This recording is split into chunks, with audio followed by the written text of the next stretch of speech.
The emperor who won the wrong war. The tragedy of Heraclius. Part 1. The Siege of the World. The Walls of Constantinople. Summer 626 AD. The sentries on the Theodosian walls had stopped counting days. Time had dissolved into an endless procession of terror and exhaustion, measured only by the rhythm of enemy siege engines, and the prayers that rose from the city below like smoke from 1,000 altars. From his position atop the western wall, the soldier Nicholas could see the enemy campfires stretching to the horizon. Tens of thousands. Some sources say around 80,000 Avars and Slavs. The number was almost incomprehensible. He had heard the old veterans speak of barbarian invasions, of the times when raiders had pressed against the frontier, but this was something else entirely. This was an army that seemed to swallow the world. The air stank of sweat and smoke and something else, something metallic that Nicholas had learned to recognize as the smell of imminent violence. Below, in the killing ground between the inner and outer walls, engineers worked frantically to repair damage from the previous day's assault. Stones the size of wine barrels had been hurled against the ancient brick, leaving cracks that spiderwebbed across surfaces that had stood for 2 centuries. He could hear them out there beyond the walls. The nomadic warriors from the steppes sang in the night, their voices rising and falling in languages he did not understand. Sometimes they would chant in unison, a deep rhythmic thunder that seemed to shake the very foundations of the city. Other times, individual voices would call out taunts in broken Greek, promising what they would do when the walls finally fell, when they would fall, not if. Nicholas shifted his weight, feeling the bite of his armor against his shoulders. He had not removed it in 3 days. None of them had. Sleep came in brief, stolen moments, always with one hand on a spear, always listening for the roar that would signal another assault. To the east, across the dark expanse of the Bosporus, he could see other fires. The Persian army camped on the Asian shore like patient wolves. They had fewer men than the Avars, perhaps only 20 or 30,000, but they were veterans of a dozen campaigns, professional soldiers of the Sassanid Empire. And yet the water between them stayed stubbornly Roman. By day, Nicholas watched Byzantine warships patrol the straits, dromons sliding across the current like blades. By night, he saw smaller boats try to creep out under cover of darkness, and then vanish into chaos when the city's navy surged to meet them. If the Persians ever crossed in force, if they coordinated with the Avars for a simultaneous assault on multiple fronts, the greatest city in Christendom would become a tomb. A hand touched his shoulder, and he spun, spear raised, before recognizing his section commander. "Easy, boy. It's just me." The commander was an old man, at least 40, with a scar that ran from his left ear to his jaw. His name was Theophanes, and he had served on the walls since before Nicholas was born. If anyone understood how desperate their situation had become, it was him. "Any word from the emperor?" Nicholas asked, though he already knew the answer. Theophanes spat over the wall. "No, and there won't be. He's gone, boy. Left us here to die while he goes gallivanting through enemy territory." The words hung in the air like blasphemy. To speak of the emperor that way, even in private, even in whispers, was dangerous. But these were dangerous times, and truth had a way of forcing itself out into the open. Heraclius had left Constantinople. While the capital rationed and prayed for deliverance, the man who wore the purple was hundreds of kilometers away, deep in Persian territory, with what remained of the field army. Some called it strategic brilliance. Others called it cowardice. But standing on these walls, watching the enemy fires multiply like stars, Nicholas found it hard to see the difference. "What does he think he's doing?" Nicholas whispered. "How can he leave us like this?" Theophanes turned to look at him, and in the older man's eyes, Nicholas saw something that frightened him more than the enemy army: resignation. Maybe he knows something we don't, Theophanes said quietly. Or maybe he's finally given up. Maybe he looked at what's left of this empire and decided it wasn't worth saving anymore. Before Nicholas could respond, a sound rolled across the darkness. Drums, thousands of drums, beating in unison. The assault was beginning. The inner city, the same night. In the Church of the Holy Apostles, the Patriarch Sergius knelt before the altar and prayed for a miracle. Around him, the church was packed with refugees from the suburbs, families who had fled before the advancing barbarians. They huddled together in the shadows, their faces gaunt with hunger and fear, clutching children who had stopped crying days ago because they no longer had the strength. The church smelled of unwashed bodies and sickness and the acrid bite of lamp oil burning low. Rations had been tightened for weeks. Prices spiked. People whispered that if the siege lasted, starvation would do what enemy rams could not.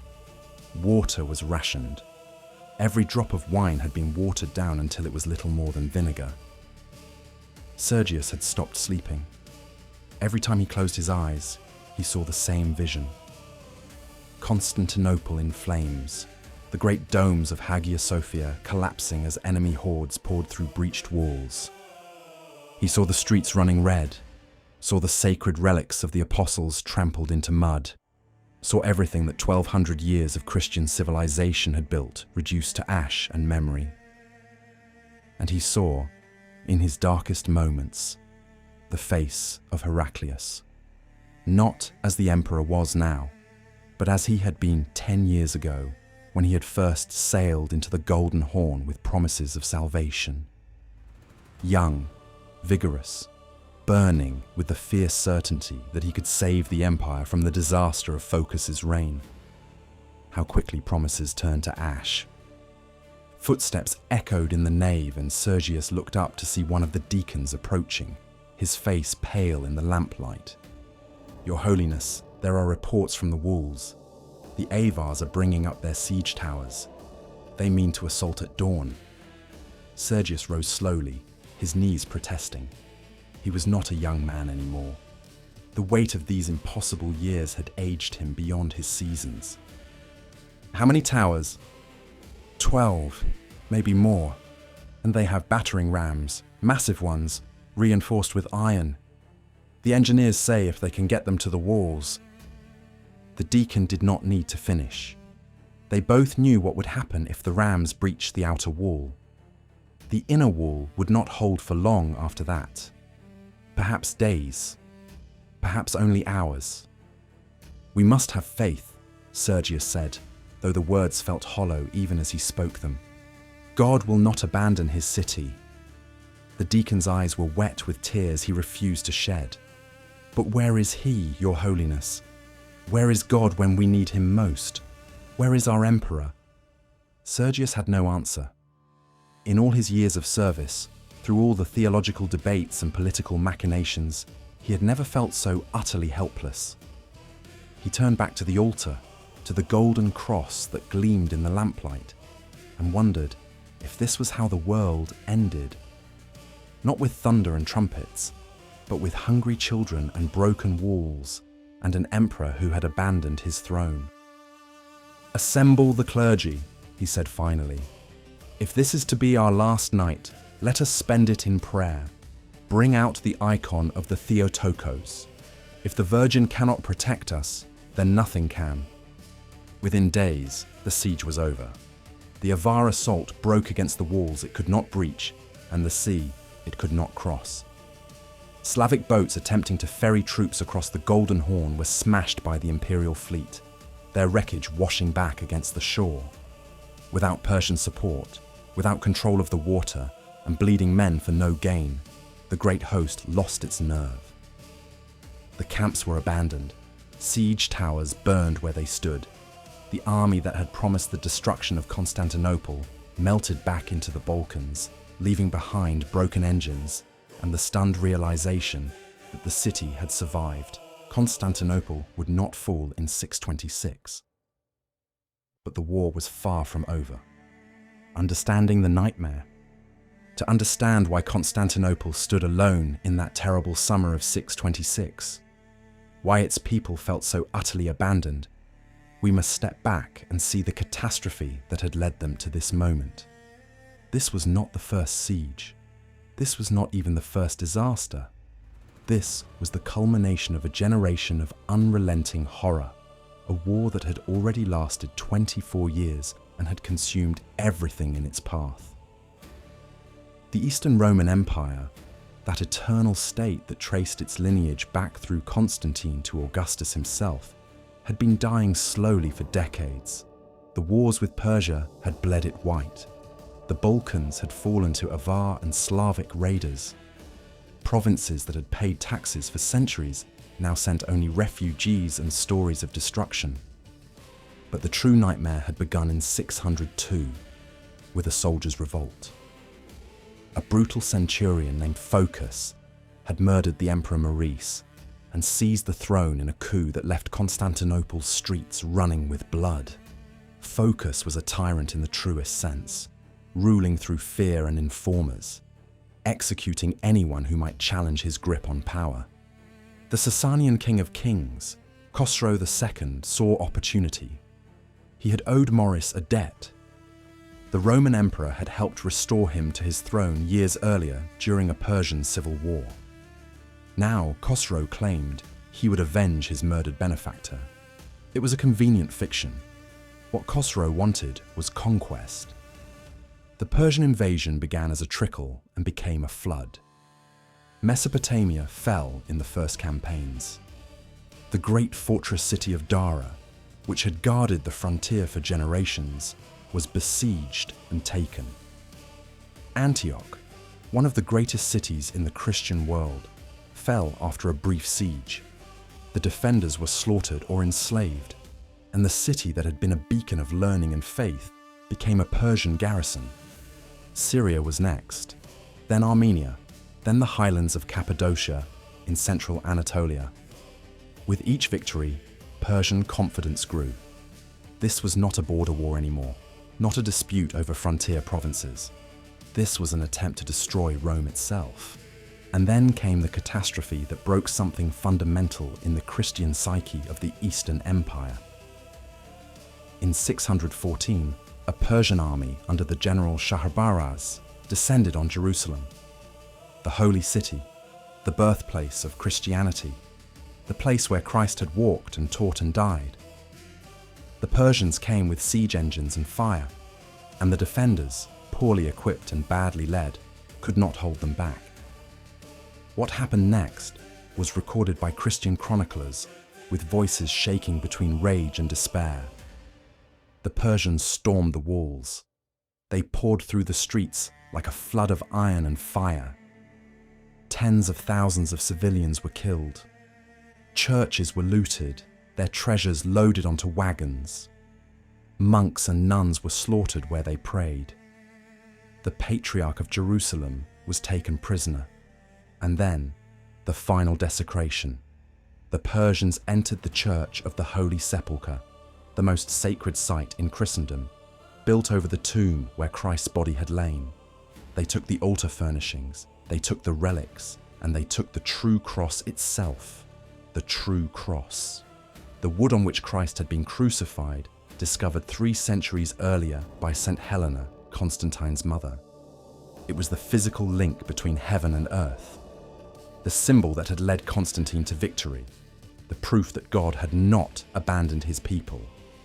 And now it was gone, carried off by fire-worshipping Persians to decorate the palace of their king. The psychological impact cannot be overstated. For the people of the 7th century, this was not just a military defeat. This was apocalypse. This was the sign that God had withdrawn his protection, that the covenant between heaven and Rome had been broken. Preachers stood in churches and wept openly. Some declared that the end times had begun, that the forces of darkness were finally overwhelming the world. And still, the Persians came. Egypt fell. The breadbasket of the empire, the province that fed Constantinople, was now occupied enemy territory. The grain ships stopped coming, prices in the capital soared, people began to starve. By 620, the Eastern Roman Empire had been reduced to little more than Constantinople itself.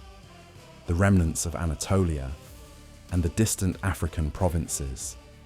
Everything else was gone. The Mediterranean, once Rome's private lake, was now divided between Persian-occupied Syria and Egypt in the south, and the shrinking Roman territories in the north. This was the world Heraclius had inherited when he sailed from Carthage in 610 to overthrow Phocas. This was the impossible situation that faced him when the crown was placed on his head in Hagia Sophia.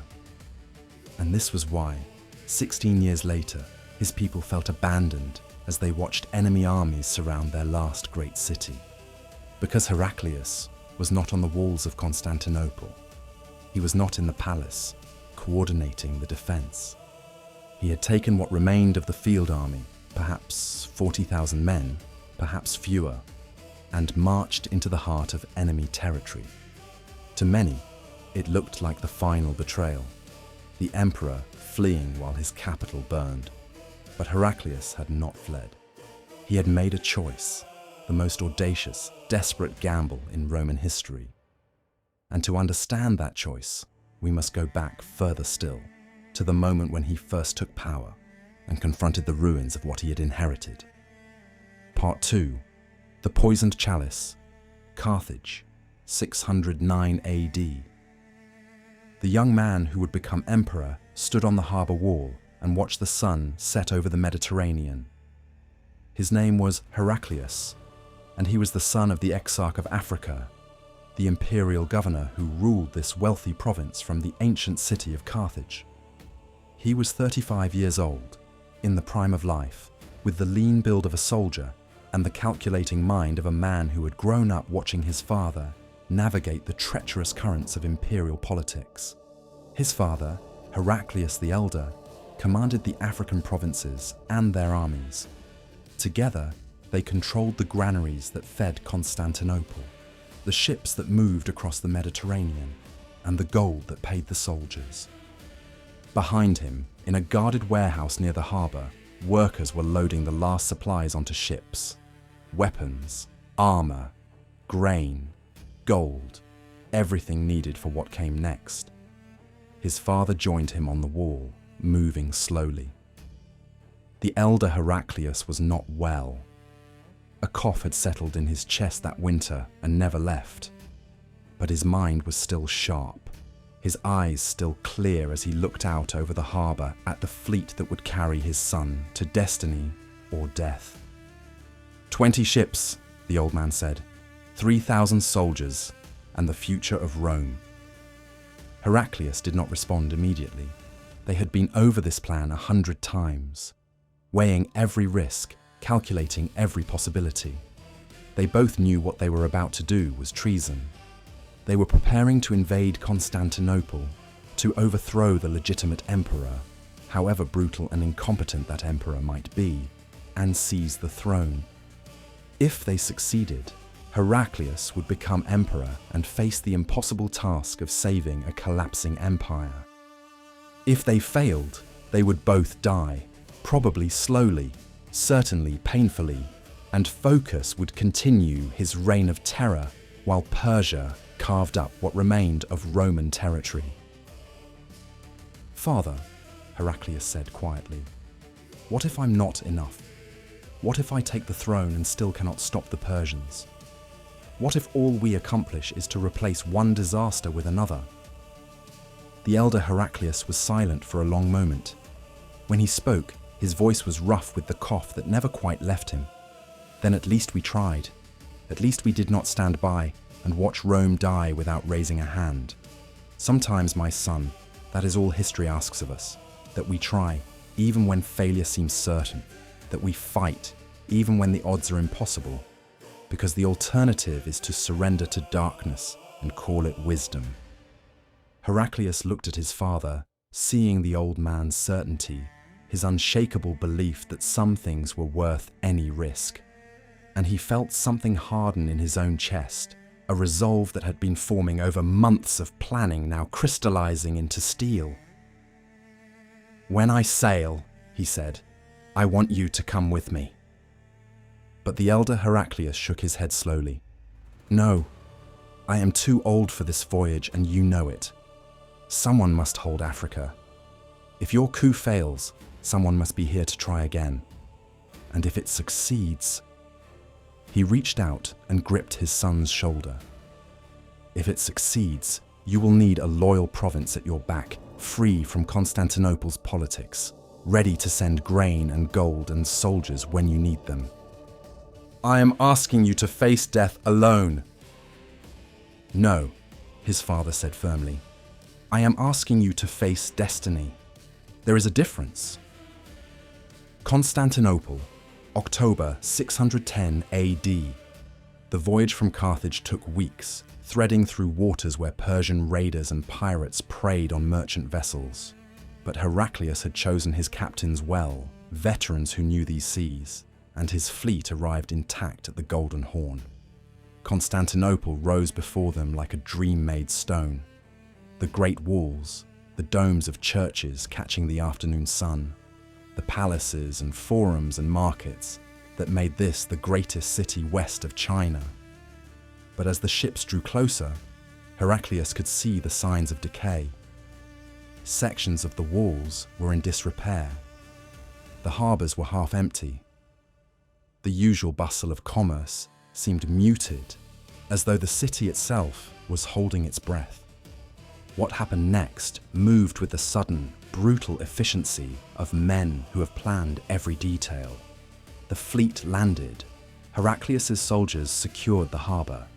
Word spread through the city that the exarch's son had come to deliver them from Phocas's tyranny. The response was electric. The people of Constantinople had suffered under Phocas for 8 years. They had watched him execute senators, persecute the innocent, and bungle the war with Persia into catastrophe. When Heraclius marched through the streets, they lined up to watch, and what began as curiosity quickly became celebration. The patriarch Sergius, the same man who would 16 years later kneel in the Church of the Holy Apostles and pray for deliverance, came out to meet Heraclius personally. He had been secretly corresponding with the African exarchs, laying groundwork for this very moment. The Senate, what was left of it, declared their support. Key army units opened their barracks. The coup became a revolution. Phocas, realizing too late that he had lost control, tried to flee the palace. He was later captured and dragged before Heraclius in chains. Later sources describe the moment with stark simplicity, but even stripped of detail, it left a deep impression on those who witnessed it. Phocas, his imperial robes torn and stained, was brought before the man who had overthrown him.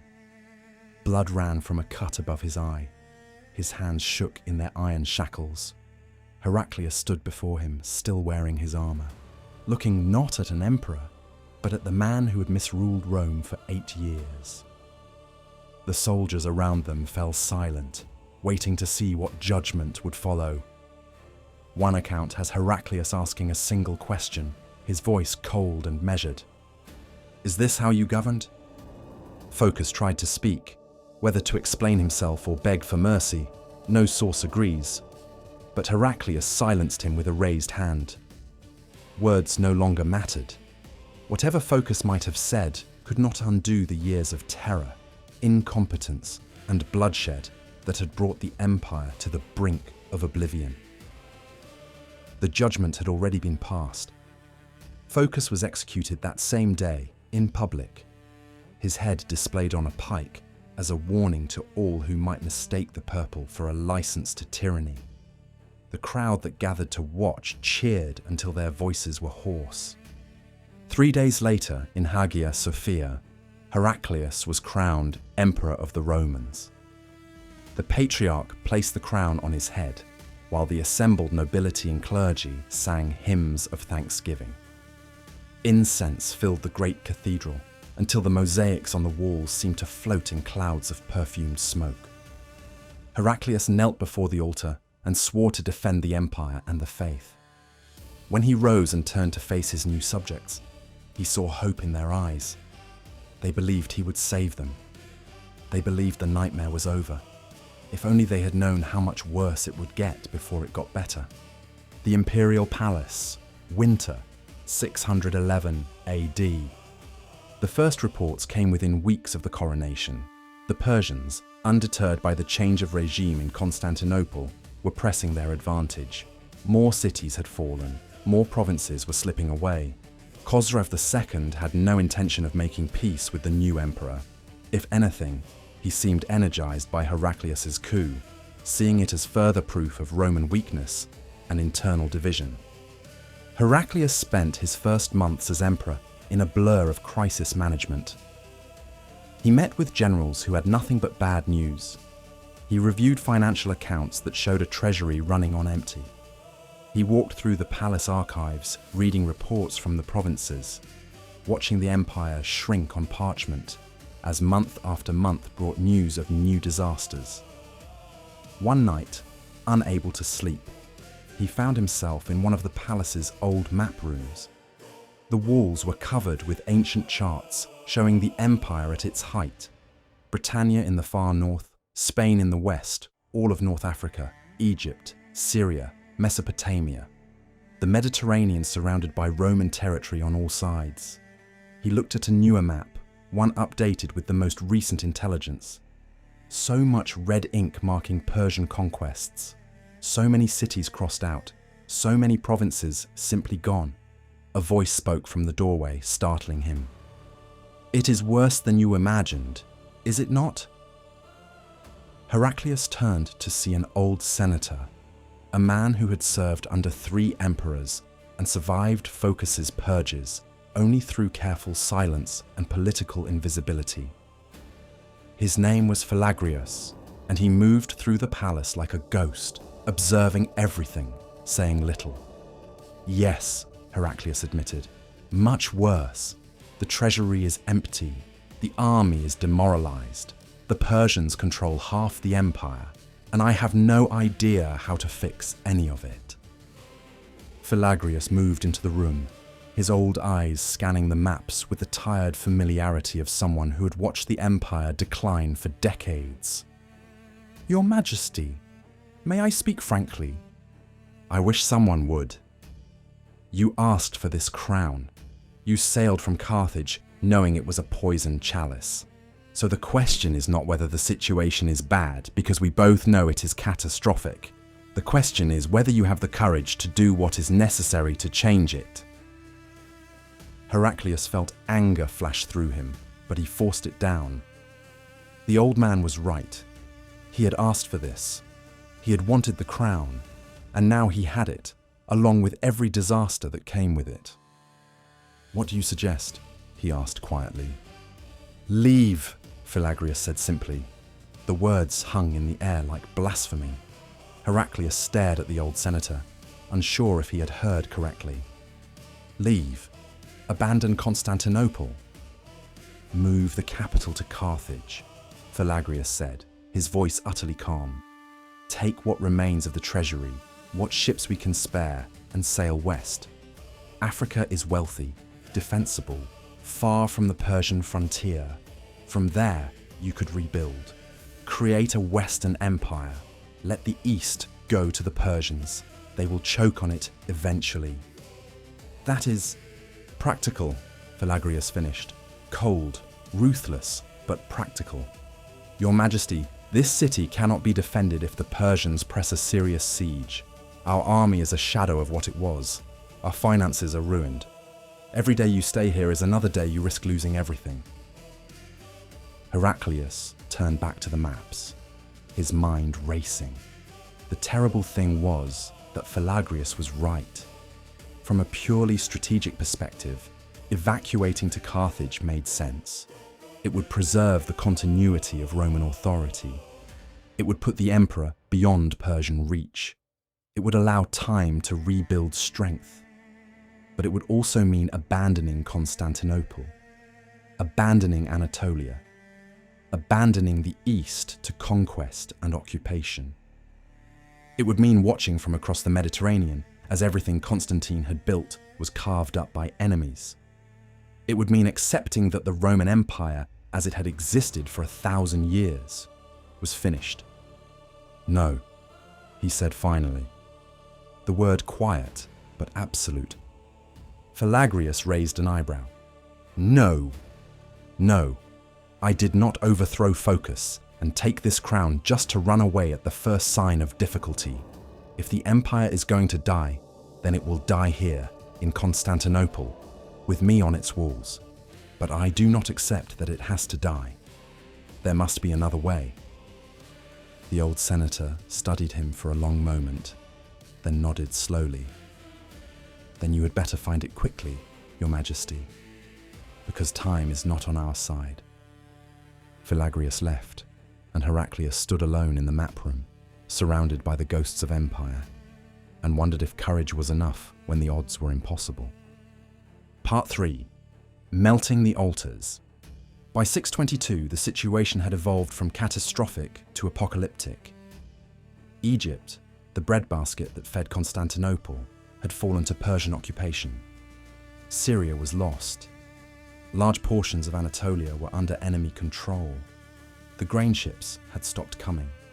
Bread prices in the capital had tripled, then quintupled. People were starting to starve. Heraclius sat in the palace counting room, surrounded by officials who had just delivered the financial reports. The news was as bad as he had feared. The Treasury has 12 months of funds remaining at current expenditure, the finance minister said, his voice carefully neutral. 9 months if we need to raise additional forces. 6 months if we face another major military crisis. And how much do we need to mount an offensive? Heraclius asked.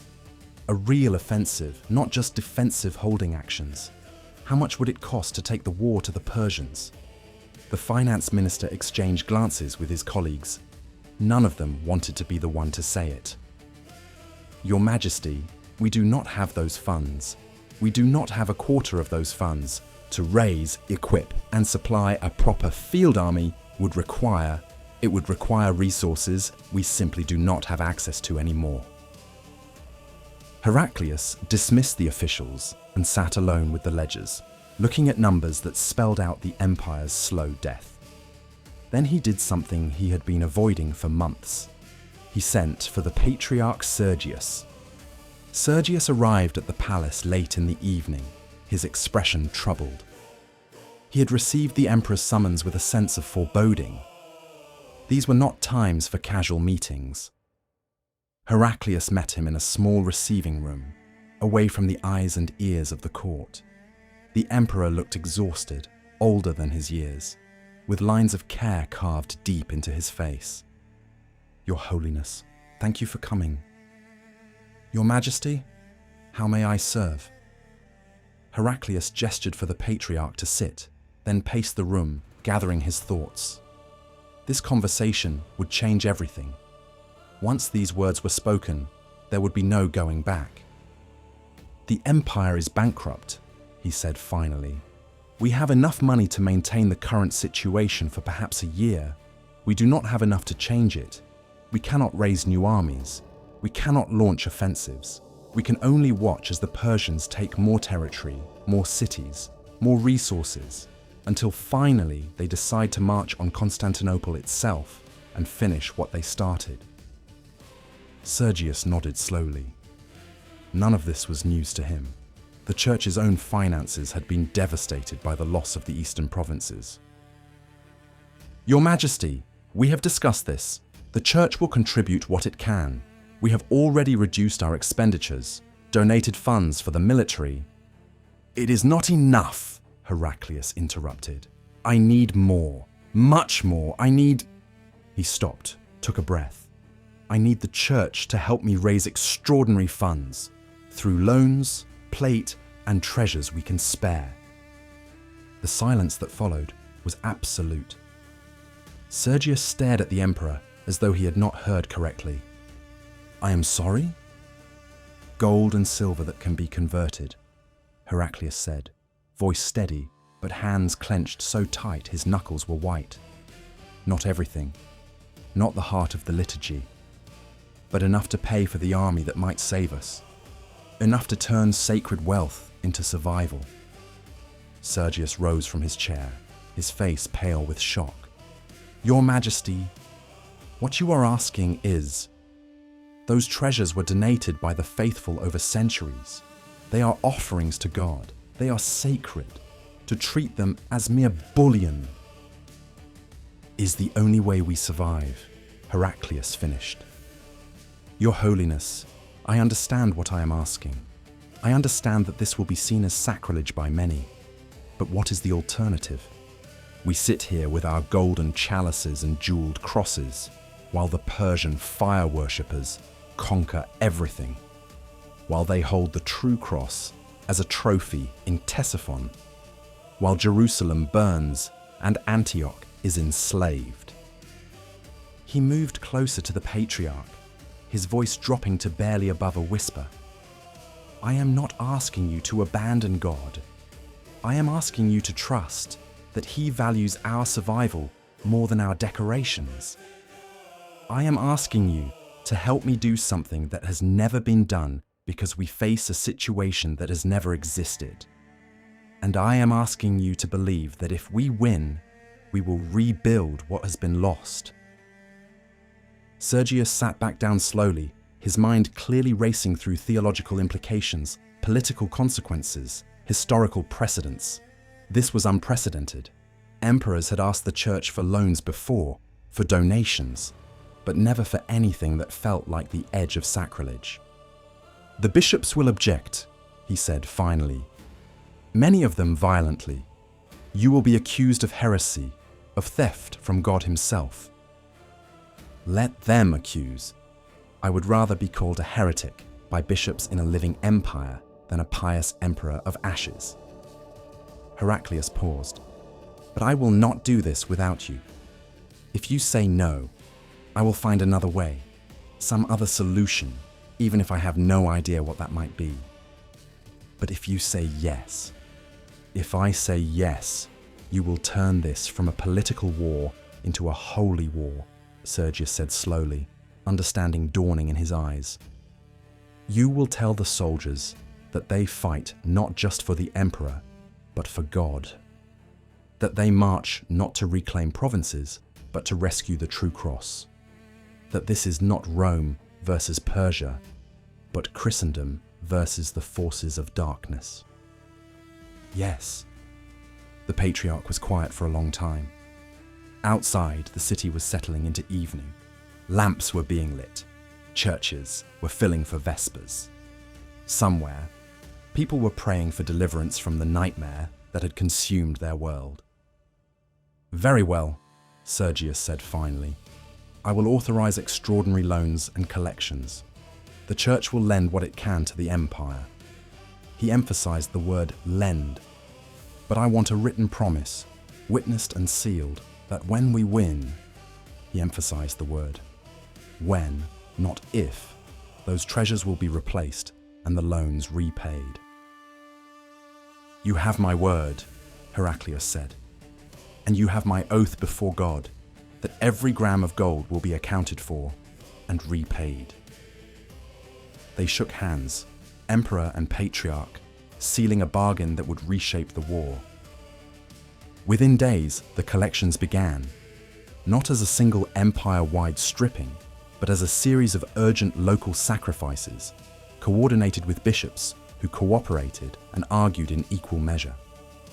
Precious metal objects were gathered. Some were pledged. Some were melted. Some were set aside as collateral.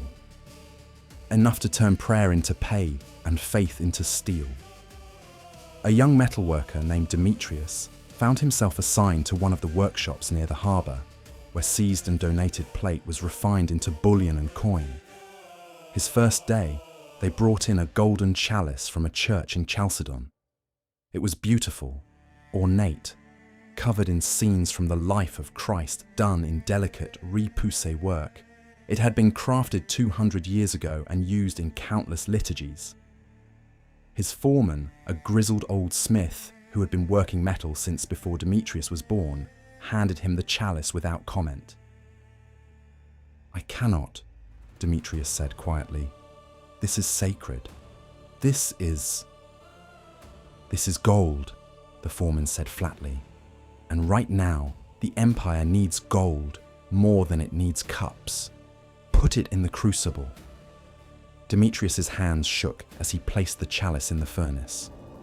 He watched through the viewing slot as the heat rose, as the gold began to glow, as the delicate artwork that had taken some long-dead craftsmen weeks to create slowly melted into formless liquid metal. It was like watching a piece of history die. Day after day, week after week, the process continued. Not everything was taken, not everything was melted, but enough was. Crosses became bullion.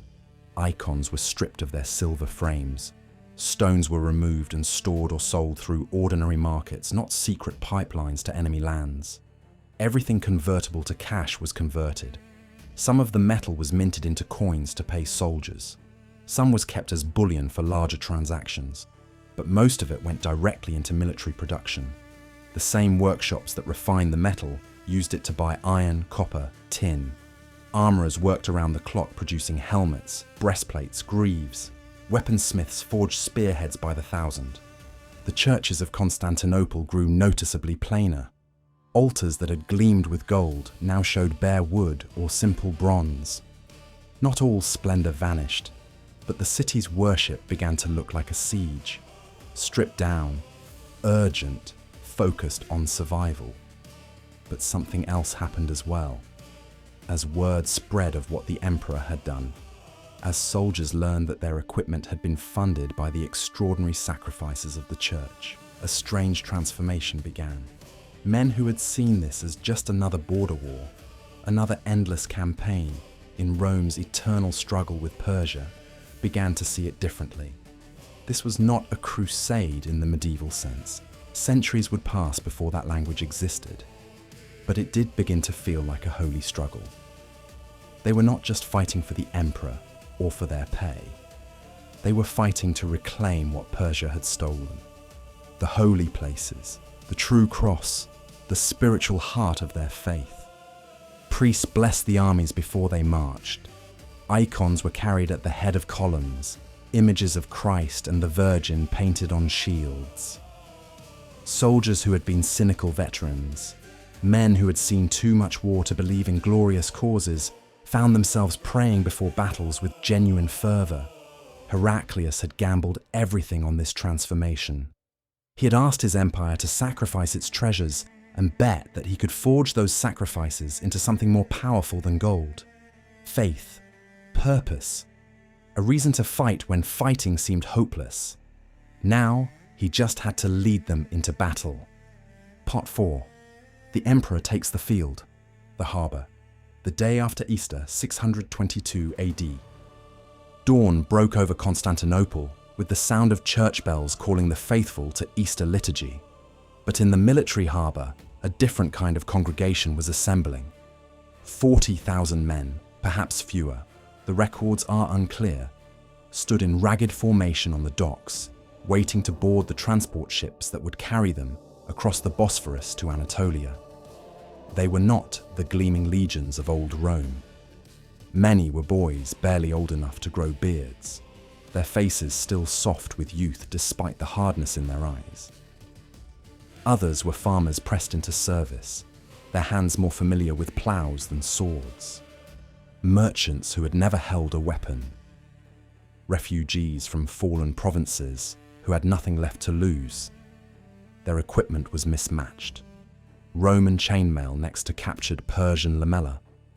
Old helmets passed down from fathers long dead, next to newly forged pieces still bright and unworn. Looking at them, it was hard to imagine they could stand against the professional armies of Persia, those veterans who had conquered half the known world. But Heraclius had no choice. This was the army he had. These frightened, underfed, poorly equipped men were all that stood between the empire and extinction.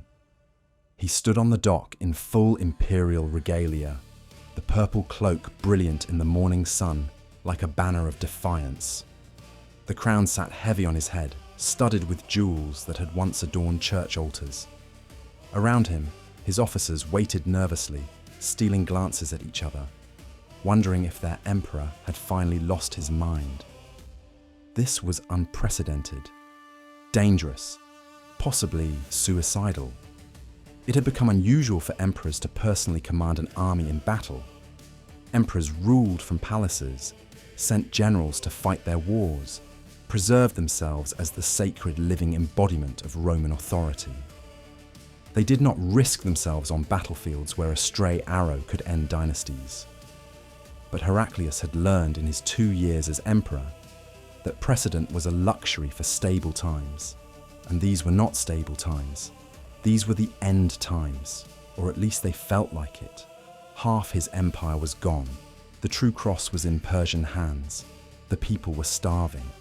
If he did not do something radical, something that shattered every rule of imperial conduct, there would be no empire left to preserve.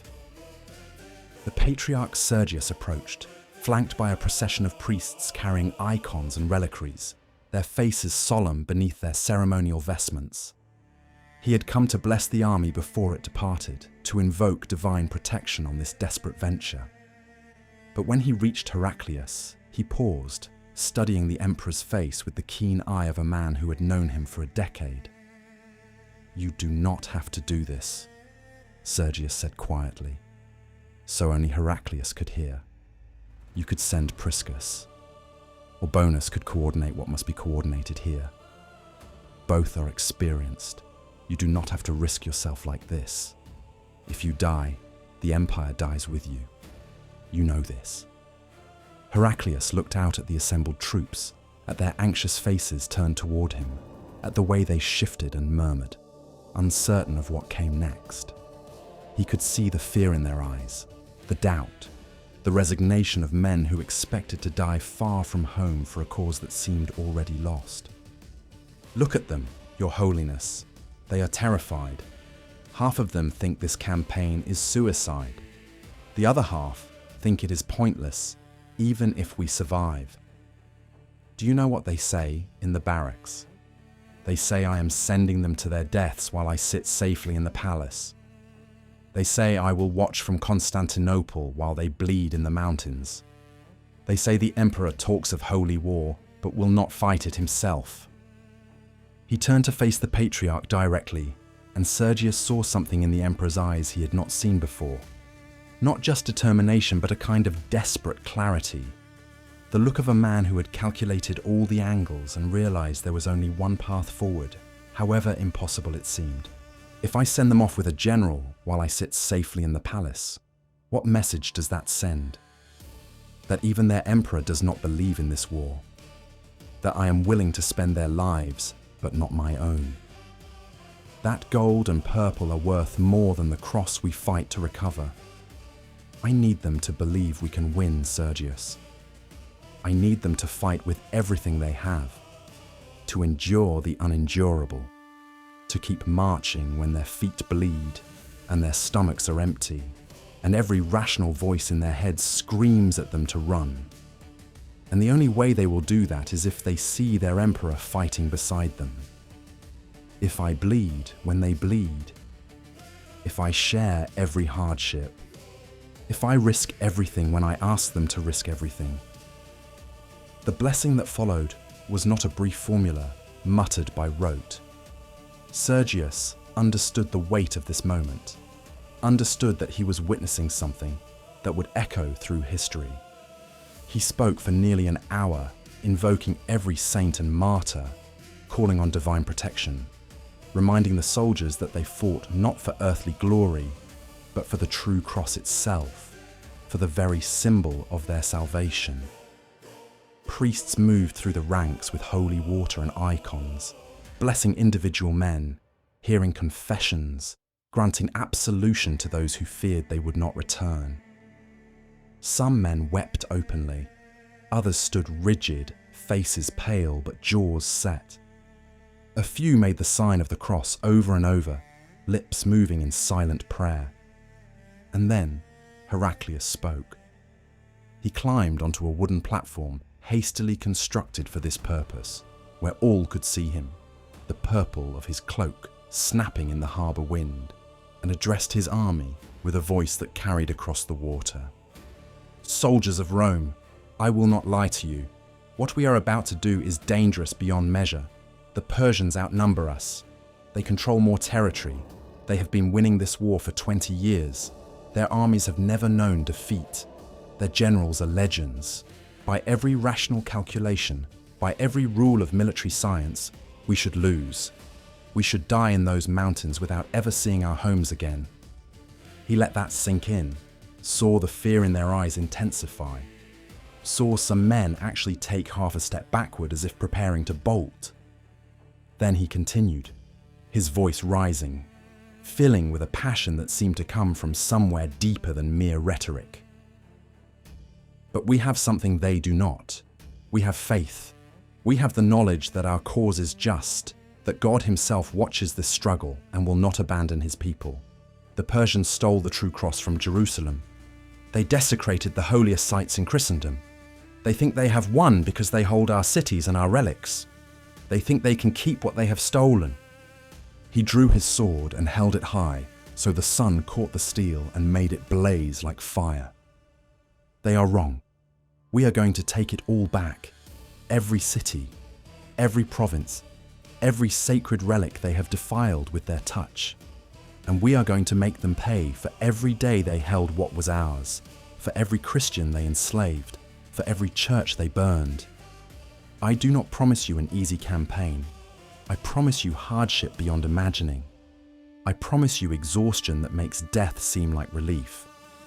I promise you danger at every turn and battles where you will pray for the strength to raise your sword one more time. But I also promise you this. I will march with you. I will fight with you. I will share every hardship and every danger. I will not ask you to do anything I will not do myself. And I will not rest. I will not sleep. I will not stop until the true cross is restored to Jerusalem and the Persian king kneels before us begging for mercy." The cheer that rose from 40,000 throats shook the harbour. Men who moments before had been contemplating desertion now shouted themselves hoarse, raising weapons high, beating shields in a thunder that rolled across the water like the drumbeat of heaven itself. Swords were waved, spears were thrust skyward. The sound rolled across the city, and people in the streets stopped and listened and wondered what miracle was happening at the harbour. Heraclius had gambled everything on this moment. He had demanded sacrifice from church and state, making himself suspect. He had promised victory when defeat seemed certain. He had staked his life and his crown on the belief that inspiration could overcome impossible odds, that faith could make men stronger than steel, that one emperor willing to risk everything could change the course of history. Now he had to deliver on that promise. Now he had to lead these men into the mountains and forge them into an army that could defeat Persia. Now he had to become the emperor he had claimed to be. The ships loaded throughout the day. By sunset, the last transport was pulling away from the dock, oars rising and falling in rhythmic precision. Heraclius stood at the stern of the lead vessel, watching Constantinople recede into the distance. The great city where he had been crowned, where he had taken his oath, where he had made the impossible decision to raise extraordinary funds and lead his army personally into war. He wondered if he would ever see it again. He wondered if this would work, if faith and desperation would be enough. He wondered if God was truly watching, if the risk he was taking made any sense at all. Behind him, a young officer named Leo approached hesitantly. "Your Majesty, may I ask a question?" Heraclius turned. "Speak. Do you truly believe we can win? Or is this—" His voice trailed off, but the implication was clear. Is this just a way to die with honor, rather than watch the empire crumble from a palace throne?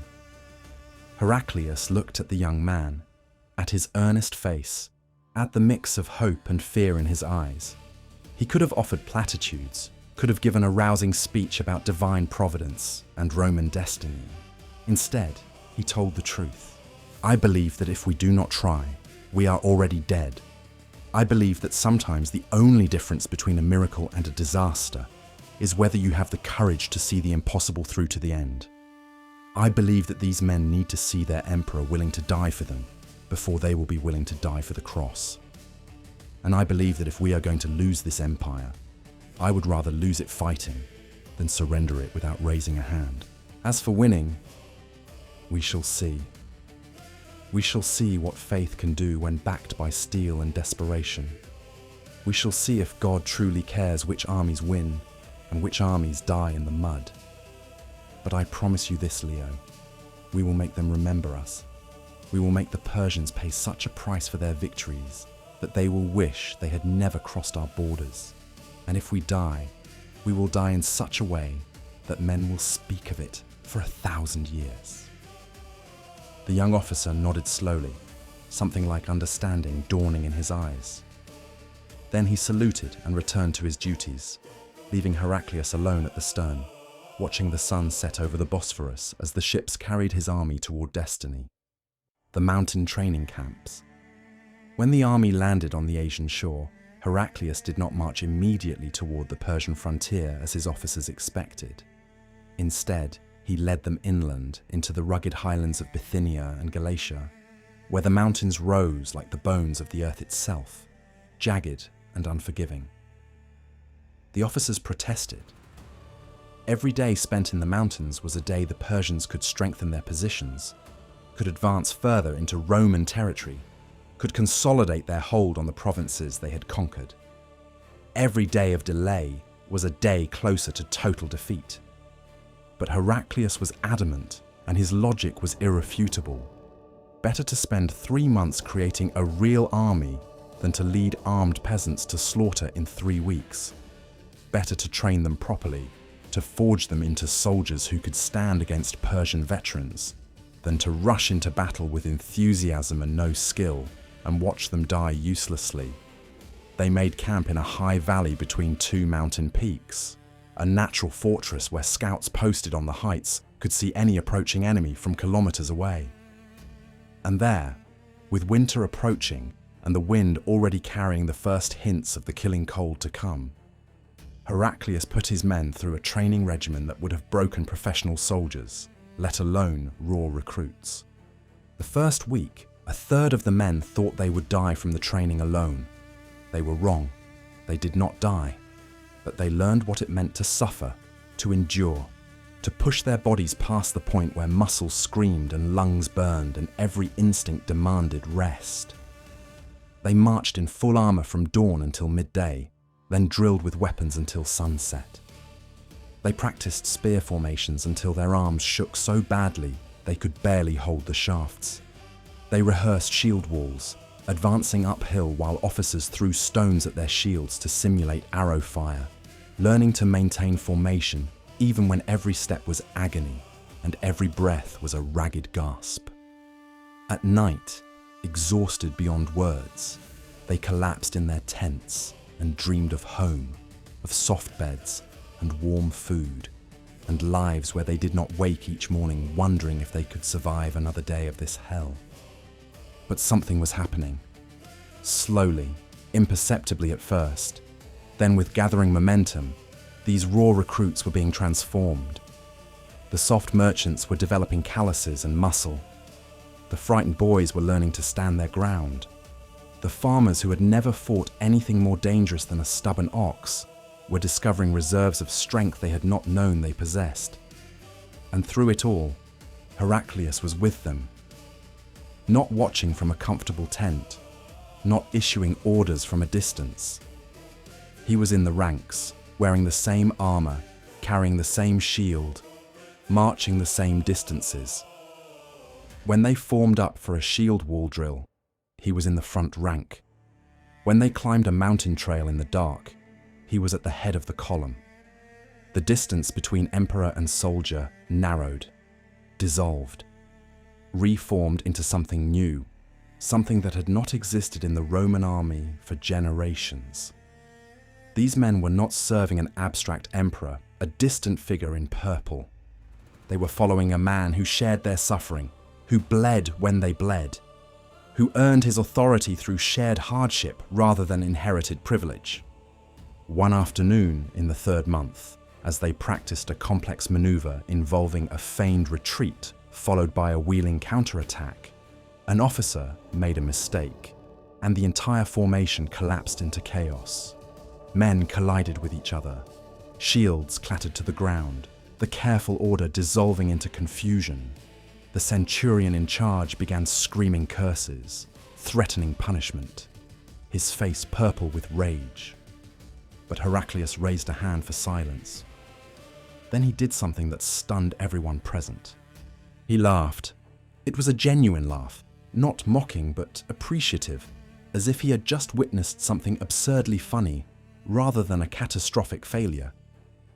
The soldiers stared at him in confusion, unsure whether their emperor had gone mad. "Do you know what this reminds me of?" Heraclius said, still smiling. "My first campaign. I was barely older than some of you.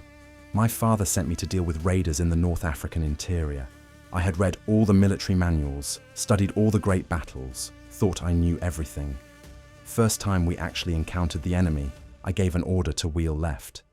Half the men went left, half went right. The rest just stood there looking confused.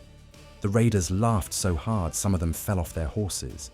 He looked around at the assembled men, at their surprised faces, and his smile faded into something more serious, but no less genuine. The difference between that day and this is simple. That day, we were lucky the enemy was weak. Today, you are learning these lessons before the enemy can punish you for them. Every mistake you make here, in these mountains, is a mistake you will not make when Persian arrows are falling like rain. Every formation that collapses now is a formation that will hold when it matters. This is good. This is exactly what we are here to do." He picked up a fallen shield and handed it to a young soldier who looked barely 16. "Again, form up again. And this time, listen to the signals. Trust your training. Trust the men beside you. Because when we face the Persians, that trust is all that will keep you alive." They reformed. They practiced the maneuver again. And this time, it worked. As the weeks turned to months, the army transformed. They moved as a unit now, 40,000 men who could read signals and respond instantly, who knew their positions and held them without thinking, who had internalized the rhythms of formation fighting until it became instinct rather than conscious thought. But Heraclius was doing something else too, something more subtle but perhaps more important. He was not just training an army, he was creating a holy army, a force that saw itself as warriors of God rather than mere soldiers of the emperor. Every morning began with prayer.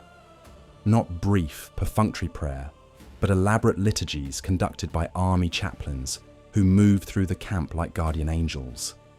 Icons were set up throughout the valley, images of Christ Pantocrator with his stern, all-seeing gaze, the Virgin Mary with her arms outstretched in protection, St. George killing the dragon with his lance of faith. Before weapons drills, soldiers would kiss the icons and ask for divine strength.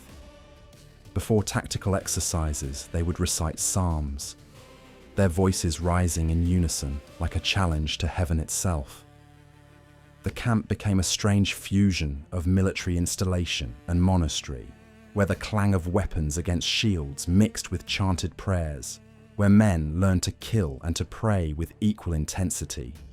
One evening, as the sun set behind the mountains and cast long shadows across the valley like the fingers of God reaching down to touch his servants, a young fisherman's son named Andreas found himself on sentry duty with an older man, a veteran who had fought under the previous emperor, Maurice. His name was Cosmas, and he had survived the disastrous early battles against Persia through a combination of skill, luck, and an instinct for survival that bordered on the supernatural. "You ever seen a real battle, boy?" Cosmas asked, not unkindly, as they stood together watching the darkness gather. "No! This is my first campaign." Cosmas nodded. staring out at the darkening mountains with eyes that had seen things he wished he could forget. "It is not like the stories," he said quietly. "It is not glorious. It is terrifying and brutal, and it happens too fast to think. Men die screaming for their mothers. Horses go down thrashing, crushing anyone nearby. The noise alone can drive you mad. Thousands of men shouting, metal crashing on metal, wounded crying out in languages you cannot understand. And the smell. They never mention the smell in the stories. Blood and shit and burning flesh, so thick you can taste it." He paused, then continued more quietly, almost to himself. "But this emperor, he is different from the others. Maurice was a good general, but he commanded from the rear, sent messages through runners, never put himself at risk. Phocas was a coward who never came near a battlefield, who let better men die while he plotted in the palace. But Heraclius, he trains with us, eats the same rations, sleeps in a tent no better than ours. Yesterday I saw him drilling with the recruits, actually in the shield wall, taking the same hits we take. That means something. Does it make a difference? In the actual fighting?" Cosmas considered the question carefully, watching the first stars emerge overhead. "In battle? Maybe not. Tactics are tactics, and courage is courage. And when the sword starts swinging, it does not much matter whether your emperor is watching or hiding in a palace. But before the battle, when you are terrified and wondering if you should run, when every instinct is screaming at you to drop your shield and flee for your life, knowing that your emperor will be in the fighting with you, sharing the same risks, facing the same death, that makes it harder to abandon your post. Shame is a powerful motivator. So is loyalty when you feel it has been earned rather than demanded." The two men stood in companionable silence for a while, watching the night deepen. Then Cosmas spoke again, and his voice had an odd quality, as if he were speaking from a great distance. "You will do well, Andreas. You have the right spirit. When the battle comes, and it will come sooner than you think, remember your training. Stay in formation. Protect the man next to you. Do not try to be a hero. Heroes die young and are forgotten within a generation. Survivors go home and build families and tell stories to their grandchildren. Be a survivor." Andreas nodded, not trusting himself to speak. There was something in Cosmas's tone, something final that made him uneasy. But before he could ask about it, the older man had turned away to check the other posts, leaving Andreas alone with his thoughts and the gathering night. After 3 months in the mountains, the ragged mob that had left Constantinople had been transformed beyond recognition. They moved as a unit now, their formations crisp and precise. Their responses to orders were instant and coordinated. They had become, against all odds and expectations, a real army. It was time to test them against the Persians. It was time to see if faith and training would be enough to overcome centuries of Persian military dominance. It was time to find out if Heraclius's gamble would pay off, or if they were all marching to their deaths in the snow. Part 5. The Caucasus Gambit, the strategic decision. When Heraclius gathered his senior officers, the map spread across the campaign table told the story of a dying empire. Blue ink marked what remained of Roman control. Constantinople, a shrinking strip of Anatolia, the highlands where they now camped. Red ink marked Persian occupation, and there was so much of it that the parchment seemed to bleed. Syria, Palestine, Egypt, much of Anatolia, lost. Cities crossed out, provinces gone. A seasoned commander, one of the emperor's most trusted field officers, traced a finger along the coast of the Levant. "Your Majesty, the obvious target is Syria. If we march south, we can engage the Persian armies occupying Damascus and Antioch. The terrain favors us. The population still remembers Roman rule. A single major victory there could trigger uprisings and restore our access to coastal supply routes. It would be a decisive political and military victory. Another officer nodded in agreement. Syria is the logical move. The Persians are stretched thin holding it. If we strike there, we fight on ground they expect us to defend. The others murmured assent. It was the sensible plan, the safe plan, the plan any conventional commander would choose. Heraclius listened without interruption. When they finished, he shook his head. No, we are not marching to Syria. The tent fell silent. One officer spoke carefully. Your Majesty, then where? Armenia, Heraclius said, and from there into the Caucasus. There was disbelief, then open shock. That is suicide, one of them said. The passes are barely passable even in good weather. Winter will kill more men than the Persians. Our supply lines would be non-existent. We would be hundreds of kilometers from friendly territory with no secure retreat. Heraclius stepped closer to the table and began moving markers across the map. That is precisely why we will go there, he said. The Persians expect us to fight for what we have lost. They expect sieges and defensive battles. They expect us to bleed slowly on ground they already control. He tapped the red ink covering Syria and Egypt. But their strength is also their weakness. Their armies are spread across conquered provinces, suppressing resistance, holding cities, managing an empire that has grown too fast. If we march into their heartland, they cannot ignore us. They will be forced to pull troops back. Every soldier they send east is a soldier no longer occupying Roman land. Understanding began to dawn. We make their conquests a liability, one officer said slowly. Yes, Heraclius replied. We turn their depth against them. We cannot win a war of attrition. They can replace losses we cannot. But we can win a war of maneuver. We move faster than they expect. We strike where they are unprepared. We force them to react. A long silence followed. Finally, one of the commanders straightened. It violates every principle of conventional warfare. Heraclius smiled thinly. Good. That means they will not see it coming. One by one, the officers gave their assent. There was no safe path left, only audacity or extinction.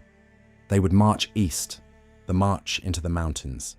The march into Armenia was worse than anyone had imagined. The army moved through terrain that seemed designed to kill the unprepared. Narrow passes where the wind howled with such force it knocked men off their feet. Trails clinging to cliff faces where a single misstep meant death. Valleys where sudden storms turned dry ground into torrents that swept men and pack animals away without warning. Cold came early. Nights froze breath into crystals. Men who slept without proper shelter simply did not wake. Sentries had to be relieved every hour to prevent them from freezing at their posts. The young fisherman, Andreas, learned quickly that war bore no resemblance to the stories. There were no banners snapping proudly, no songs of glory. There was only the next step, and the next, taken on feet so numb he could not feel them anymore.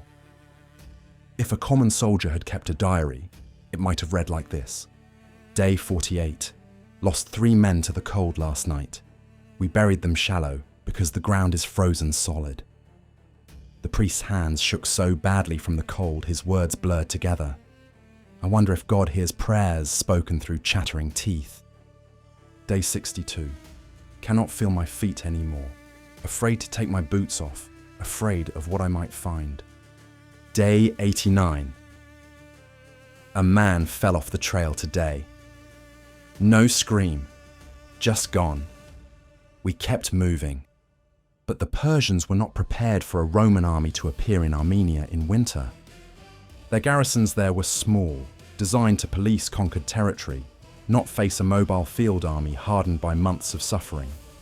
When Roman scouts appeared out of the snow, Persian commanders closed their gates and sent messengers south. confident reinforcements would arrive in time. They were wrong. The first raids. One of the first engagements came against a small fortified town in the Armenian highlands. Its name is not preserved. If it was ever recorded, it was lost along with so many other details of this campaign. The Persian garrison numbered only a few hundred men. When they saw the Roman army emerging from the mountain passes, they shut their gates and waited, trusting walls and winter to protect them. Heraclius had brought light siege equipment, catapults that could be disassembled and carried by pack animals. But more importantly, he had men who had marched through hell to reach this place and were not about to be stopped by stone walls. The assault began at dawn. Catapults battered the walls while archers provided cover. Ladders were raised at multiple points at once, spreading the defenders thin. Men climbed under a rain of arrows and stones, shields raised overhead. Andreas was in the second wave. A man above him was struck by a stone and fell, his broken body brushing past Andreas on the ladder. Terror screamed at him to let go, to fall, to end it quickly, but he kept climbing. At the top, a Persian soldier swung at him. Training took over. Andreas ducked inside the guard and drove his sword into the unprotected space beneath the man's arm. The blade went in more easily than he expected. The Persian fell, screaming. Blood splashed warm across Andreas's face. For a moment he stood frozen, staring at what he had done. Then more Romans poured over the wall, and there was no time to think. The town fell in less than 2 hours. The garrison was destroyed. Heraclius had given clear orders. No prisoners. The army could not spare men to guard captives or slow the march. That night, as the town burned behind them, Andreas could not eat, could not sleep. A veteran named Cosmas sat beside him. "It gets easier," the older man said quietly. "And that's the terrible part. Never let it become too easy." The winter campaign. The raids continued through winter. Supply depots were looted or burned, bridges destroyed, roads torn up. Persian commanders were forced to react again and again, always too late, always chasing shadows. By spring, the Persian High Command finally understood what was happening. Armies were pulled back from occupied territories. Reinforcements rushed east. The pressure on Roman lands eased. Heraclius had achieved his first objective. By the time the snows melted, the men who had begun this campaign as frightened recruits were veterans, hardened, scarred, dangerous. They had learned to survive on little, to march through conditions that should have killed them, to fight when exhausted beyond endurance. And they had learned to believe. They believed in their emperor, who marched and suffered beside them. They believed in their cause, and they believed that the impossible might somehow be within reach. Ahead lay Persia itself. Behind them, an empire still lived. The first test came sooner than expected.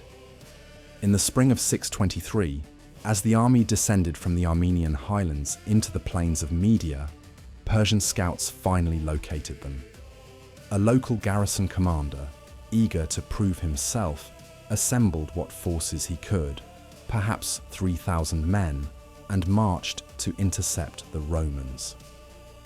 The battle was brief and brutal. Heraclius chose the ground carefully, positioning his men on a hillside where Persian cavalry could not easily maneuver. When the Persians charged uphill, the Roman shield walls held. The veterans who had survived the mountain training did not break. They absorbed the impact, held formation, and methodically cut down men who had expected an easy victory against exhausted invaders. By sunset, the Persian force had been destroyed. Roman casualties were light, fewer than 200 dead. But the victory proved something more valuable than territory. The army Heraclius had forged in the mountains could stand against Persian professionals and win.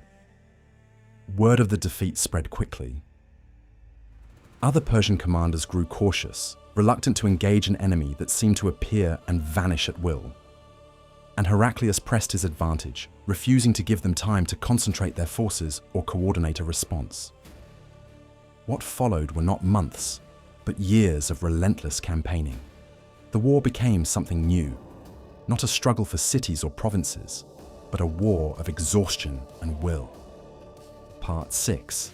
The Battle of Nineveh, the Long War of Movement. What followed was not a single campaign, but a grinding, relentless war of movement that lasted years. Heraclius did not seek for a decisive battle. He could not afford one. Instead, he kept the Roman army in constant motion, marching, raiding, withdrawing, striking again. Each year the army wintered in the highlands and advanced when the weather allowed, living off captured supplies and denying the Persians the stability they needed to recover. Persian commanders chased him from province to province, never quite catching him, never quite forcing him to fight on their terms. Every attempt to trap the Roman army failed. Every concentration of Persian forces came too late, or found only empty camps and burned depots.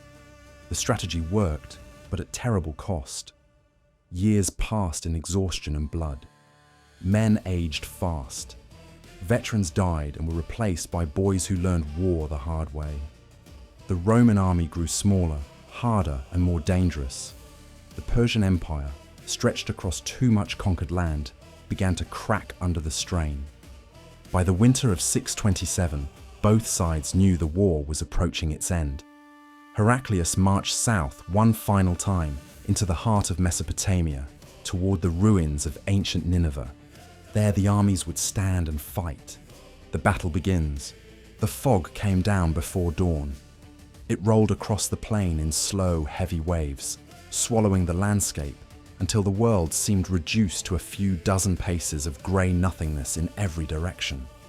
The ruins of ancient Nineveh lay somewhere nearby, broken stones half buried in frost and mud, relics of an empire that had once ruled the world and now existed only as warning.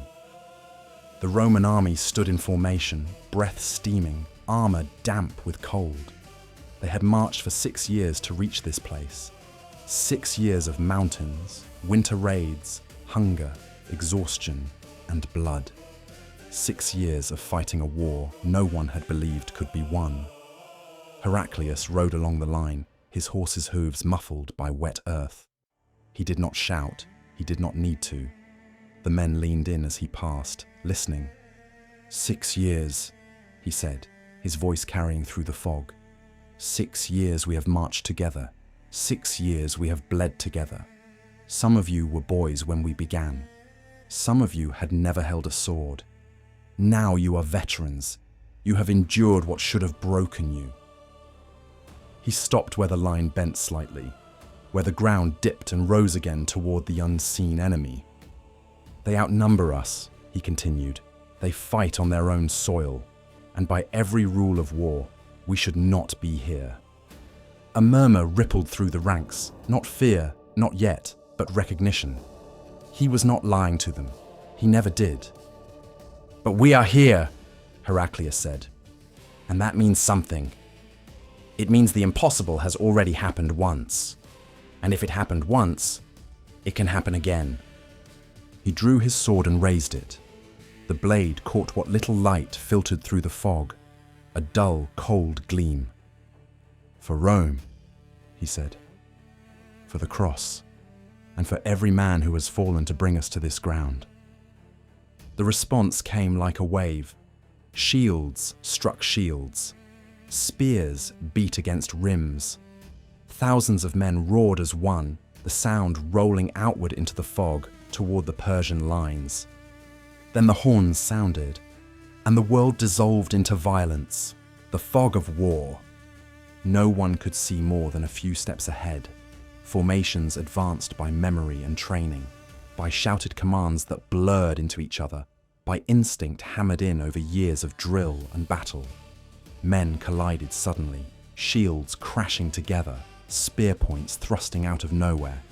The fog erased banners and landmarks alike. There was no sense of front or rear, only pressure, resistance, and the man beside you. Andreas fought where he had been trained to fight, in the press of the infantry, shield locked to the man on his left, shoulder braced against the man on his right. He could see nothing beyond the rim of his shield and the back of the helmet in front of him. Step, brace, thrust, recover. A Persian spear slammed into his shield with such force that his arm went numb. He grunted, leaned into the impact, and drove his own spear forward through the gap that opened. He felt it strike something solid, then slide free. He did not look to see what he had hit. Thinking was death. Training was survival. Around him, men shouted prayers between breaths. Others screamed in pain or rage or terror. Somewhere nearby, a horse went down, thrashing and screaming, its rider crushed beneath it.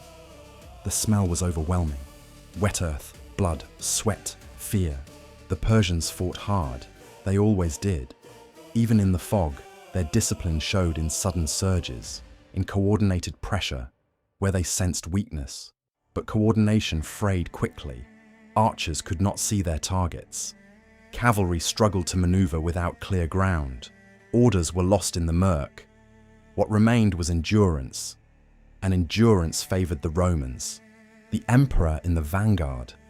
Heraclius fought near the front, not because it was glorious, but because that was where he believed an emperor belonged in a war like this. His armor marked him, drew eyes and blades toward him. Persian soldiers pressed in again and again, sensing that killing the man in purple might end everything at once. They were not wrong, but Heraclius had learned how to survive. 6 years of campaigning had burned away hesitation, had taught him when to strike and when to yield ground, when to trust his guards and when to act alone. He fought without flourish, conserving strength, moving with grim economy. Later accounts would say that in the height of the chaos, Heraclius encountered the Persian commander Razad. Whether there was a shouted challenge or simply recognition in the fog is impossible to know. Battles do not pause for ceremony. Men meet, clash, and one falls. What is certain is that they fought. Razad was a veteran general, scarred and confident, hardened by decades of war. He pressed the attack, believing momentum and strength would carry the moment. But Heraclius had survived too much to panic now. A Persian blade flashed out of the fog in a committed thrust. Heraclius shifted his weight at the last instant, his horse responding as if it sensed danger itself. The blow glanced past. Heraclius struck back. His sword caught Razad at the throat, where armor gave way to flesh. Blood spilled dark against the fog. The Persian general staggered, tried to recover, then collapsed into the mud and did not rise again. The fight surged on around them, but word spreads quickly on a battlefield. The pressure slackened. Persian units began to fall back in confusion. Shouts rose, angry, fearful, disordered. Heraclius saw it happen and did not hesitate. "Advance!" he shouted. "Advance now!"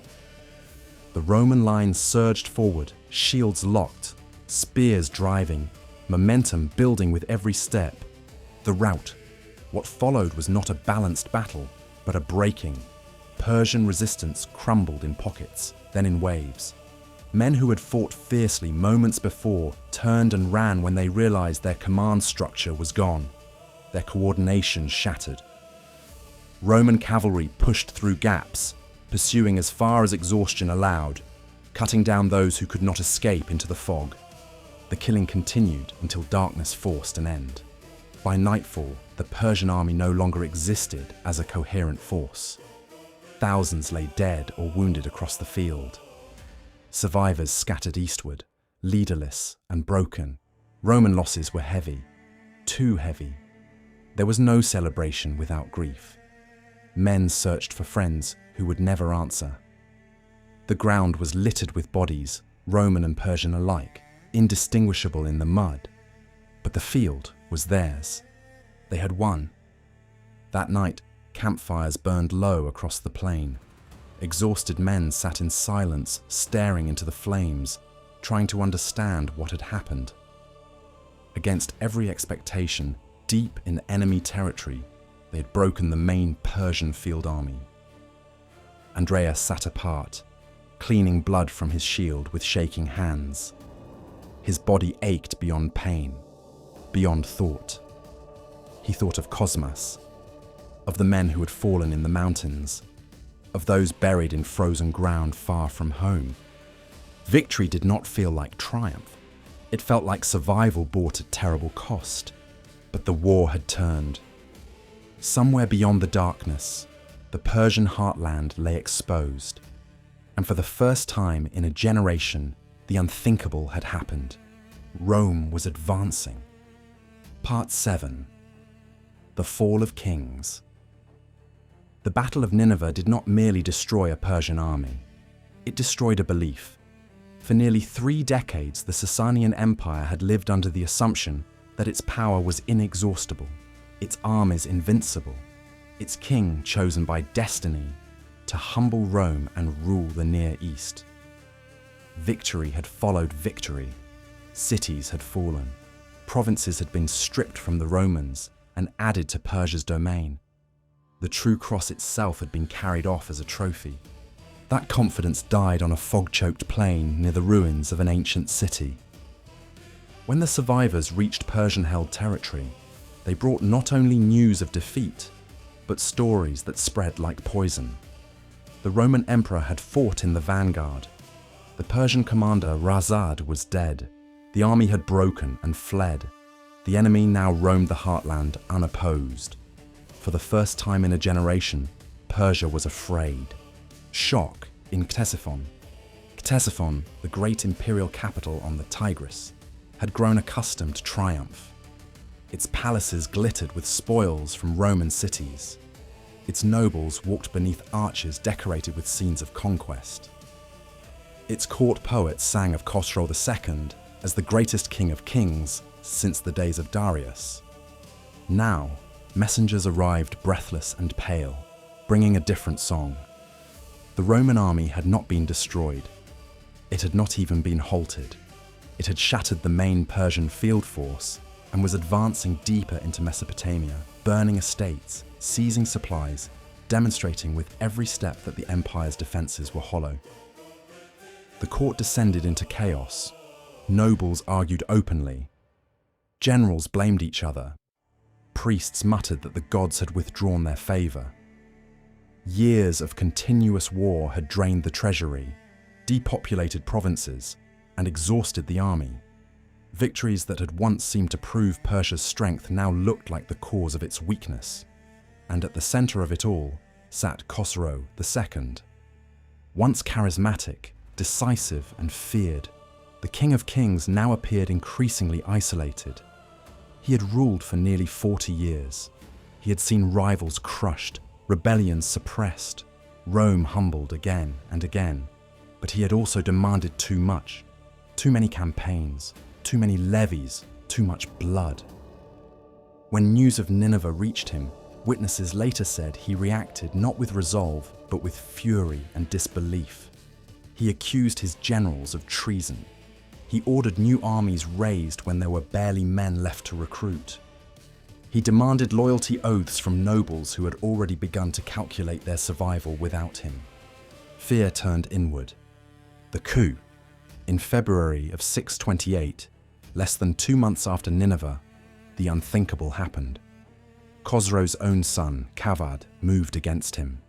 The conspiracy was swift and brutal.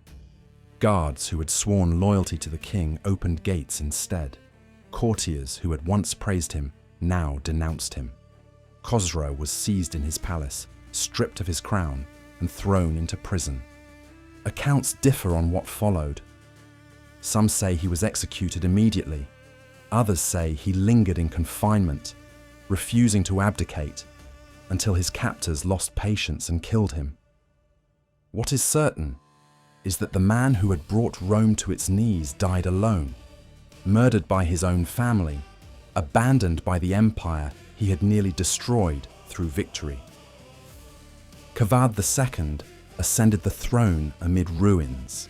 He inherited an empire bled white by war, facing a Roman army deep in its territory, with nobles who no longer believed in imperial invincibility. He understood what his father had not, or what his father could no longer accept. The war had to end. Peace at any price. Envoys were dispatched to Heraclius with instructions to negotiate immediately.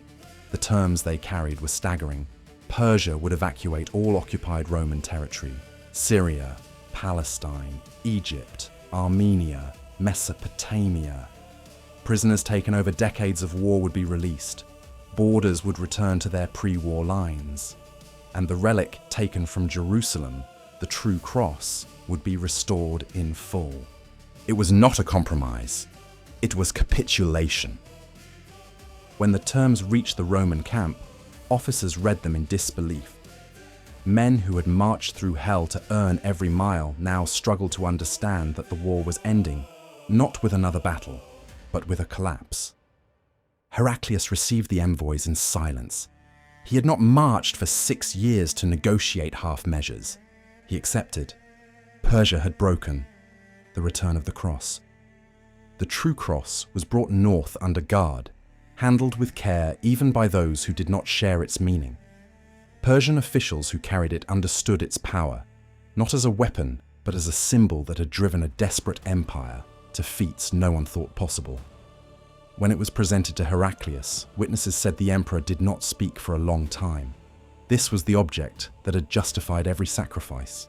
The reason altars had been stripped, the symbol carried into battle, the promise whispered to men freezing in mountain passes. The emperor, who had endured wounds and hunger and exhaustion without complaint, wept openly. He had done what no one had believed he could do. He had saved the empire, the cost of victory. But victory came with a price that could not be undone. Persia, shattered by defeat and civil war, would never fully recover. Within a decade, the Sasanian Empire would vanish entirely, swept away by a new power rising from the south. Rome, though victorious, was exhausted beyond measure. The treasury was empty, the army was worn down. Entire provinces had been depopulated or ruined by years of occupation and counter-invasion. Heraclius had won the greatest war of his age, but he had won it at the exact moment when history was preparing a different enemy. For now, there was celebration, there was relief, there was faith restored, and there was one final journey to be made. The cross had to be returned to Jerusalem. Part 8. The Triumph and the Letter. Jerusalem, March 630 AD. The road to Jerusalem disappeared beneath a river of people. They came from Syria and Anatolia, from Armenia and Egypt, from cities that had been conquered, burned and reclaimed, sometimes more than once in a single generation. Some walked for weeks, others arrived on carts or limped along on wounded feet. They came to witness what many had begun to doubt they would ever see, the restoration of the true cross to the holy city. For 16 years, its absence had been a wound that never healed. Heraclius approached Jerusalem at the head of a great procession. Standards snapped in the spring wind. Priests walked in ordered ranks, chanting hymns that had not been sung here since before the Persian conquest. Incense drifted in pale clouds above the road. The emperor rode in full imperial regalia. His purple cloak caught the sunlight. The crown that had been reforged from sacrifice and survival rested on his head. Behind him, carried in a golden reliquary by chosen clergy, surrounded by guards and icons, was the cross itself. Patriarch Zacharias of Jerusalem waited at the city gates. He had been taken captive by the Persians in 614 and held in exile for 14 years. Age had bent his back, but not his spirit. When he saw the reliquary, he wept openly. The city held its breath. And then something unexpected happened. As Heraclius moved to ride through the gate, the procession halted. Accounts written later disagree on the precise cause. Some say the emperor's horse refused to move. Others describe a sudden sense of weight, as though an unseen force barred the way. More practical voices say the patriarch spoke quietly to him, reminding him that Christ had entered Jerusalem not as a conqueror, but as a servant. Whatever the reason, Heraclius understood. He dismounted.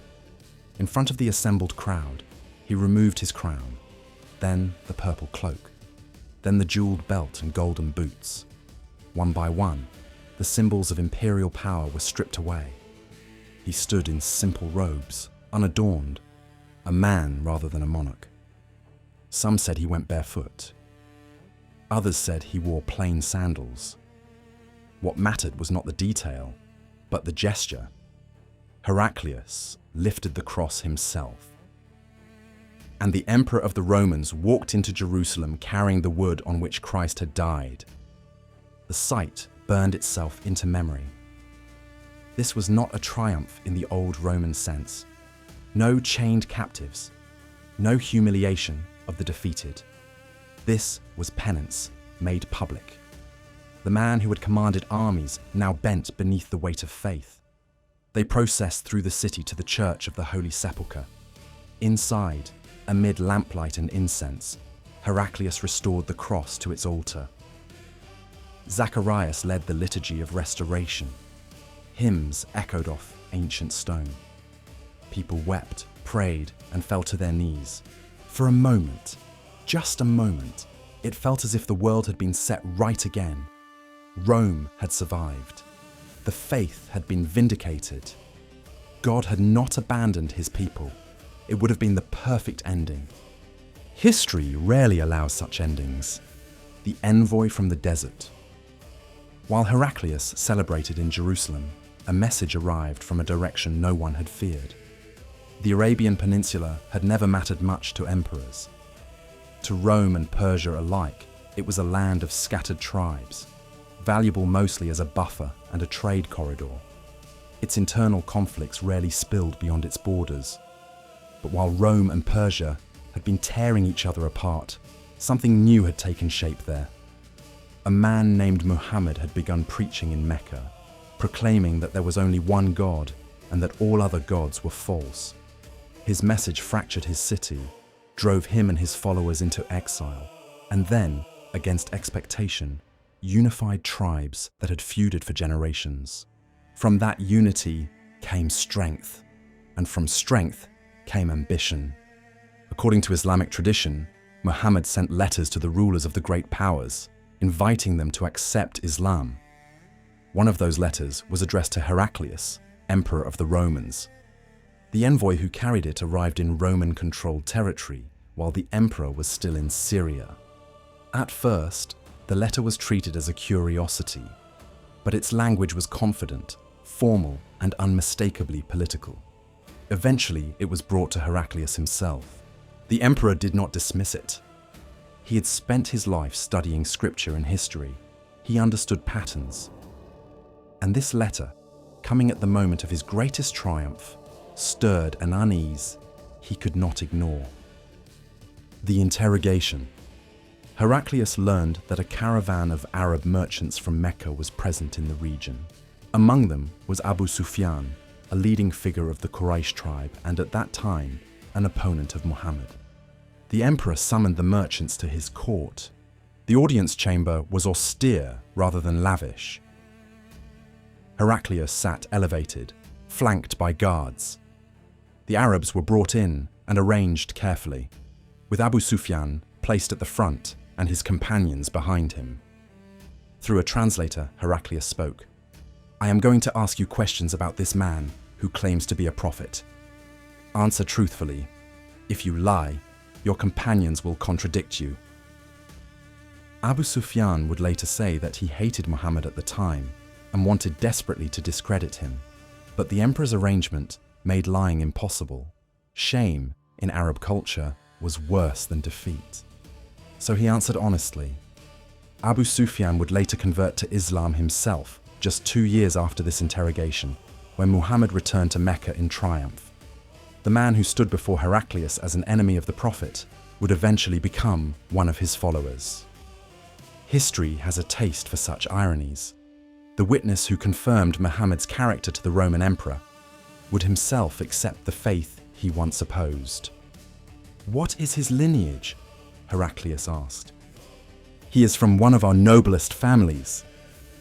The emperor nodded slightly. "Has anyone among his ancestors claimed kingship?" "No." "If he had," Heraclius said, "I would suspect ambition rather than revelation." He continued, "Was he known to lie before making these claims?" Abu Sufyan hesitated, then answered, "No, he was known as truthful." "Then it is unlikely," Heraclius said quietly, "that a man who does not lie to people would lie about God." The questions continued, deliberate and probing. Who follows him? The poor, the young, slaves. Do his numbers grow or diminish? They grow. Has anyone who followed him abandoned his faith out of dissatisfaction? No. Does he break his treaties? We have a truce with him. So far, he has not broken it. And what does he command his followers to do?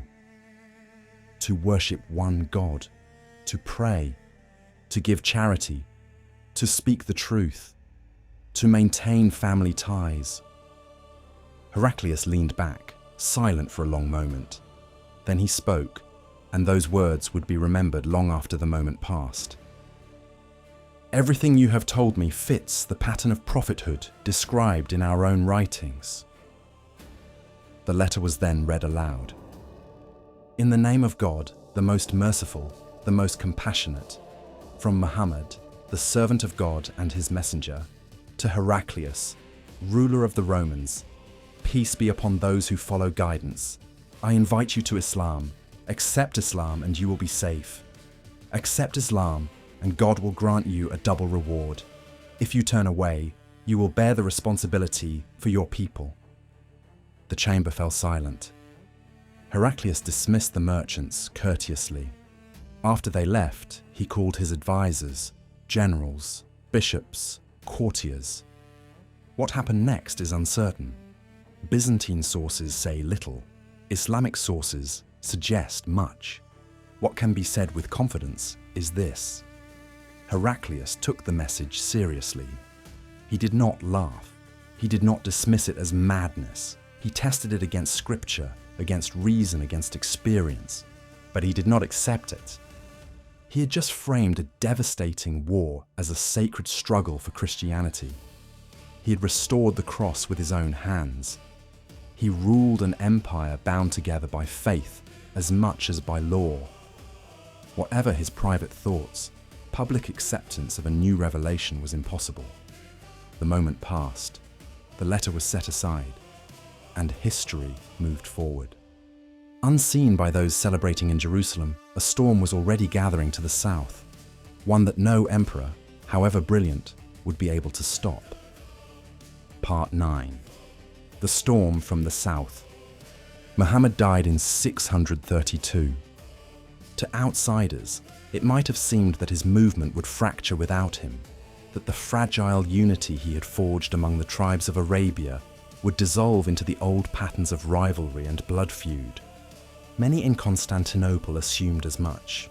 Empires were used to profits, whose influence ended with their lives. They were wrong. Leadership passed to Abu Bakr, the first caliph, and almost immediately, the community faced rebellion. Several tribes renounced their allegiance, believing their loyalty had been personal rather than institutional. What followed were the Ridda Wars, brutal and decisive campaigns that reasserted central authority over Arabia.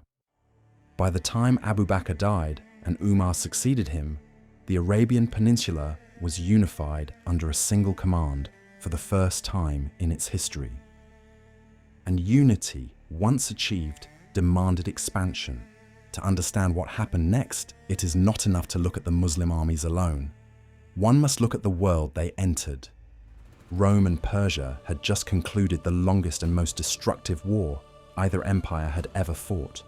26 years of continuous conflict had depopulated entire regions.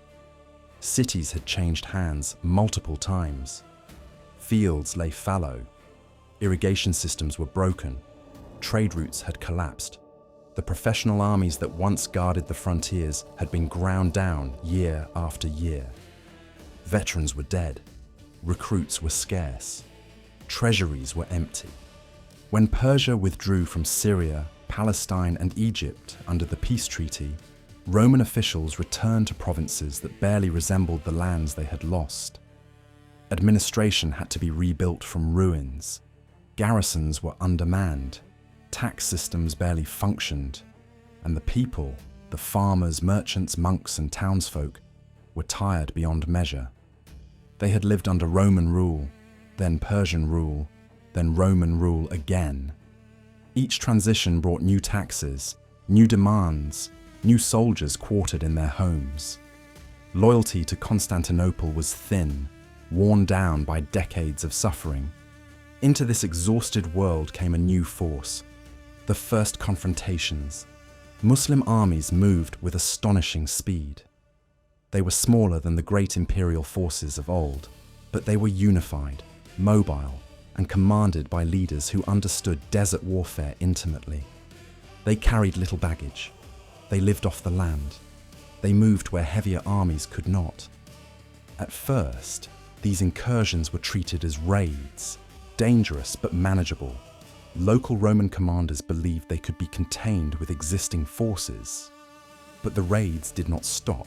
They expanded. In 634, a Roman army was defeated at Ajnadain. It was not yet a catastrophe, but it was a warning. More defeats followed. The frontier buckled. Heraclius, now in his 60s, tried to respond. He ordered forces assembled. He replaced commanders. But the empire no longer had the reserves it once did. Every army sent south weakened defenses elsewhere. Still, he hoped that one decisive battle might stop the advance, just as Nineveh had broken Persia. The Battle of Yarmouk, 636 AD. The empire gathered what it could. An army, perhaps 50,000 strong, perhaps fewer, assembled near the Yarmouk River in southern Syria. It included Roman regulars, Armenian contingents, and Arab Christian allies. Command was given to Theodore Tritherius, a general who had served with distinction during the Persian campaigns.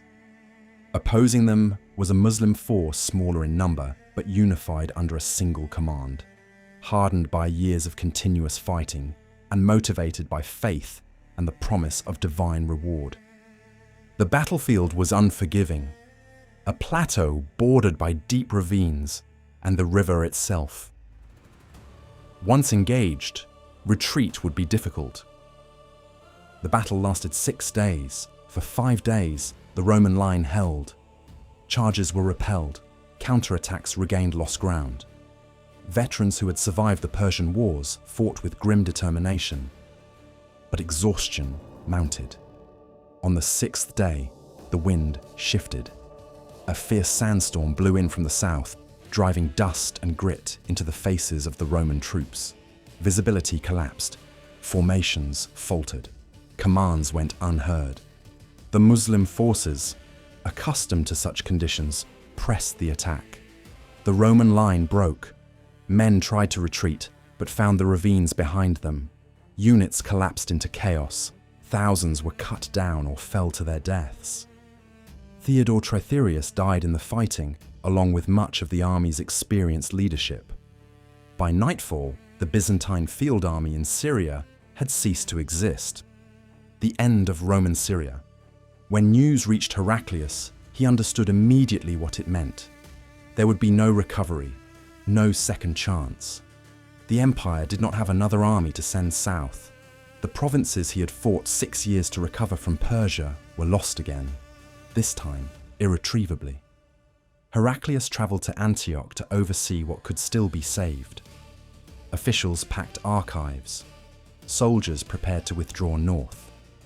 Civilians who could afford passage crowded the harbours, desperate to leave before the new conquerors arrived. Those who saw the emperor then were struck by how much he had aged. The man who had ridden at the head of armies, who had fought in the fog at Nineveh, now moved slowly, burdened by the knowledge that everything he had restored was slipping away. When the time came to depart Antioch, Heraclius delayed as long as he dared. He walked the streets one last time, visiting churches, speaking quietly with clergy, blessing those who would remain. At last, he boarded a ship. As the coastline receded, witnesses recorded that the emperor stood at the rail, tears streaming down his face. "Farewell," he said. "A long farewell to Syria, my fair province. Thou art an infidel's now. Peace be unto thee, O Syria. What a beautiful land you will be for the enemy." It was not rhetoric. It was a final goodbye. Palestine fell soon after. Egypt followed.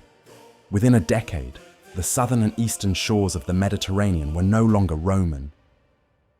The world Heraclius had known was gone, and there was nothing he could do to stop it. Part 10. The Broken Emperor. The victories that should have crowned Heraclius's reign instead hollowed it out. He had done what no one else could. He had taken an empire on the brink of extinction and dragged it back from the edge. He had shattered Persia, Rome's ancient rival, in a campaign that future generations would struggle to believe. He had recovered the true cross and restored it to Jerusalem with his own hands. And yet, within a few short years, everything he had reclaimed was gone again. Syria, Palestine, Egypt. The loss cut deeper than any wound he had taken in battle. The final years of Heraclius's reign were marked by a strange and unmistakable decline. The emperor who had once marched through snow-choked passes and fought in the front ranks of battle began to withdraw from the world. Most unsettling was his fear of water. The Bosphorus, the narrow strait that divided Europe from Asia, became an insurmountable barrier. Heraclius could not bring himself to cross it. The very sight of open water caused him visible distress. He took up residence in the palace at Hieria on the Asian shore, separated from Constantinople by a stretch of sea barely a kilometre wide. For months, the empire was effectively ruled from across the strait. Courtiers whispered. Some thought it madness. Others thought it divine punishment. Modern minds might recognise something else entirely. A man whose spirit had finally broken after decades of unrelenting strain. Eventually, engineers devised a solution. A floating bridge was constructed across the Bosphorus, covered with earth and branches, so that it resembled solid ground rather than water. Only then could Heraclius be persuaded to return to his capital. The conqueror of Persia crossed the strait as though it were enemy territory. From Constantinople, Heraclius watched reports arrive of continued losses. Egypt, the empire's breadbasket, was gone. The grain ships no longer came. Syria and Palestine, lands saturated with Christian history, were under Muslim rule. The wealth and population that had sustained Roman power for centuries had vanished almost overnight. The empire that remained was smaller, poorer, and fundamentally changed. It was no longer a Mediterranean superpower. It was a fortified state centered on Anatolia and the capital itself, increasingly Greek in language and culture, increasingly defined by survival rather than dominance. Heraclius had saved Rome from annihilation, twice, but he could not preserve the world that had existed before him. That failure haunted him. Those who saw the emperor in his final years described a man prematurely aged, withdrawn, often silent for long stretches. He attended ceremonies rarely. He trusted governance to others. The fire that had driven him through 6 years of impossible campaigning had burned itself out. Heraclius died on February 11th, 641 AD. The chroniclers called his illness dropsy, likely what modern medicine would recognize as heart failure. He was 66 years old. He had ruled for 31 years, longer than most emperors, and under far worse conditions than nearly any of them. In his final hours, surrounded by clergy and family, he reportedly asked that his funeral be simple. He did not want the full weight of imperial ceremony. The man who had walked barefoot into Jerusalem, carrying the cross, wished to leave the world without splendor. His burial was quiet. The people mourned him with conflicted hearts. They honored the emperor who had saved them from Persia, who had restored the cross, who had stood against impossible odds. And they grieved the loss of the provinces he had fought so desperately to recover, now gone forever. Both truths lived side by side. His legacy. History has never known quite what to do with Heraclius. On one hand, he achieved the miraculous. He defeated Persia after decades of catastrophic Roman defeats. He reorganized a broken state, inspired a demoralized army, and won a war that should have been unwinnable. On the other hand, he presided over the loss of the eastern provinces, Syria, Palestine, Egypt, the very heartlands of early Christianity. Within a decade of his greatest triumph, half the empire's wealth and population were gone. But this judgment misses something essential. Heraclius was not asked to do one impossible thing. He was asked to do two. The first was to defeat Persia after 20 years of disaster. He did it. The second was to hold the reconquered empire against a completely new force that emerged at the precise moment when both Rome and Persia were exhausted beyond recovery. This, no emperor could have done. The rise of Islam was not simply a military challenge.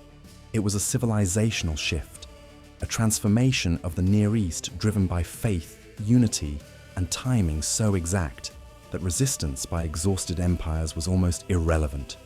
What Heraclius accomplished was this. He ensured that when that storm arrived, there was still a Roman Empire standing. Without his victories, without the recovery of Anatolia, without the survival of Constantinople, the empire might have collapsed entirely in the first wave of Muslim expansion. Instead, it endured for more than 800 years. Constantinople would stand until 1453, a bulwark between worlds. It would preserve Greek learning, Roman law, and Christian theology through centuries of upheaval. It would shape Europe even as its own power waned. All of that flowed, in part, from the choices of one man who refused to surrender when surrender was the rational choice. There is one final moment in Heraclius's life that lingers like a shadow. That interrogation of Abu Sufyan, that letter from Muhammad, that instant when the emperor glimpsed a force he did not yet fully understand. What he thought in his private heart is unknowable. What he chose publicly is clear. He chose continuity over rupture. He chose the world he had fought to save over a world still being born. In doing so, he set the course of history for 1,000 years. Heraclius died broken, disappointed, watching much of his work unravel, but he died having proven something rare and enduring. That courage and resolve can delay the end of worlds, even if they cannot prevent it forever. He saved the empire twice, the first time from conquest, the second time from despair, and sometimes that is the greatest victory history allows. The end.